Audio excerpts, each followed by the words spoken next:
Chapter 27. When Isaac was very old and blind, he called for his oldest son Esau and asked him, "My son." "I am here, father," Esau answered. "As you can see, I am now an old man," Isaac said, "and I may die any day now. So please take your hunting gear, your bow and arrows, and go out into the field and hunt some wild game for me. Then prepare me a savory meal, the food I love, and bring it to me. After I eat it, I will bless you from my innermost being before I die." Now, Rebekah was eavesdropping on their conversation. So when Esau left for the field to hunt for game to cook for Isaac, she found Jacob and said to him, "I just overheard your father say to your brother Esau, 'Bring me some wild game and prepare a savory meal for me. Afterward, I will bless you in the presence of Yahweh before I die. Listen carefully, my son, and do everything I tell you. Go out to the flock and bring me 2 of the best young goats, and I'll cook them for your father and prepare a delicious meal, the way he loves it. Then you take it to him to eat, and your brother will bless you before he dies." Jacob objected, "But my brother Esau is covered with hair, and I'm a smooth-skinned.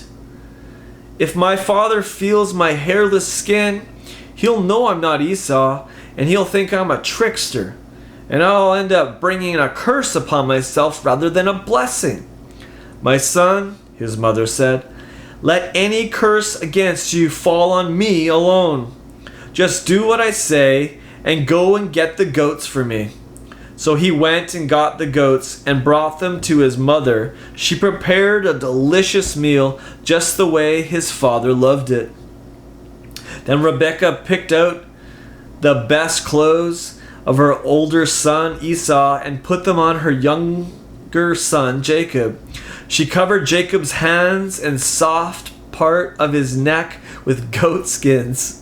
Then she handed Jacob the tasty dish and the bread she had prepared, and he took them to Isaac. "Father," Jacob said. Isaac replied, "Which one of my sons are you?" Jacob replied, "It is I, Esau, your firstborn. I've done as you asked. Please sit up. Eat some of this delicious game you love, so that you may give me your innermost blessing." Isaac asked his son, "How in the world did you find game so quickly, my son?" "Yahweh, your God, caused it to come right to me," he replied. Then Isaac said to Jacob, Please come closer that I may touch you, my son. I need to really know for certain that you are Esau." So Jacob inched closer to his father Isaac, who felt his skin and said, "You sound like Jacob, but your hands are Esau's." Because his hands were hairy like his brother Esau's, Isaac was tricked and did not recognize it was really Jacob.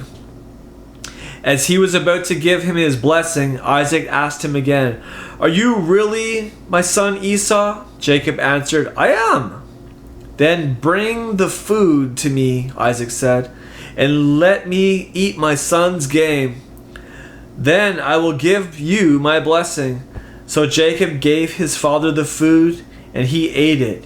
He brought him wine, and he drank it. Then Isaac said to him, "My son, come near and kiss me." So he came near and kissed him. Isaac recognized the smell of his son's clothes and blessed him, saying, "Ah, the smell of my son is like the smell of a lush field that Yahweh has blessed. May God give you heaven's dew, the fatness of earth, and an abundance of grain and new wine. Let people serve you and nations bow down to you.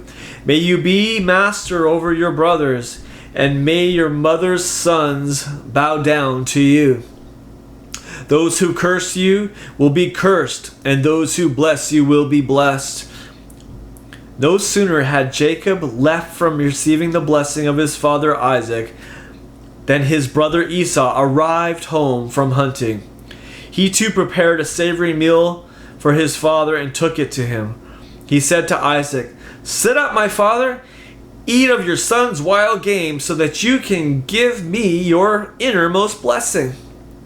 His father Isaac asked him, "Who are you?" "I am Esau, your firstborn," he answered. Then when Isaac realized what had happened, he began to tremble and shake violently. Then he asked, "Who was it then that hunted wild game and brought it to me? I've already eaten it all before you came, and I gave him the blessing, yes, and he will be blessed indeed." When Esau heard his father's words, he burst into bitter weeping and uncontrollable sobbing. He said to his father, bless me too, father." Isaac answered, "Your brother was here and deceived me. He has taken away your blessing." Esau exclaimed, "Jacob, that heel grabber, the name fits him perfectly. Now he has tricked me twice. He stole my birthright, and now he's robbed me of my blessing." Then he asked, "Father, haven't you reserved a blessing for me?" Isaac replied, "You don't understand. My blessing will empower him to be master over you. I've already given him all his brothers and relatives as servants. My blessing will richly provide him with grain and new wine. What more is left for me to do for you, my son?" Esau pleaded with his father, "Is that the only blessing you have to give? Bless me too, my father." Esau could not hold back his tears, and he wept loudly. Then Isaac, his father, spoke these words, "You will live far from earth's bounty, and far from heaven's dew on high. You will live by the sword and serve your brother. But when you grow restless, you will break free from his control." Esau hated Jacob because he stole his blessing. He said to himself, "In a short time my father will be gone. After the time for mourning his death has passed, I will kill my brother Jacob."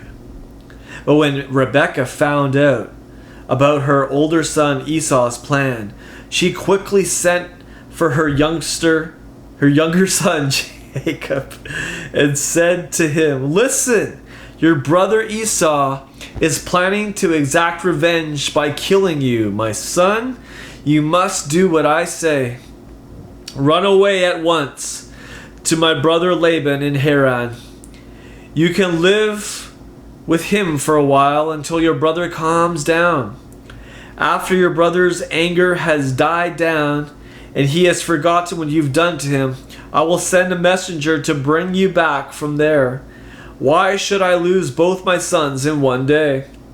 Later, Rebekah said to Isaac, "I'm so disgusted with our Hittite daughters-in-law. I'd rather die than see Jacob marry one of those local girls. These Hittite women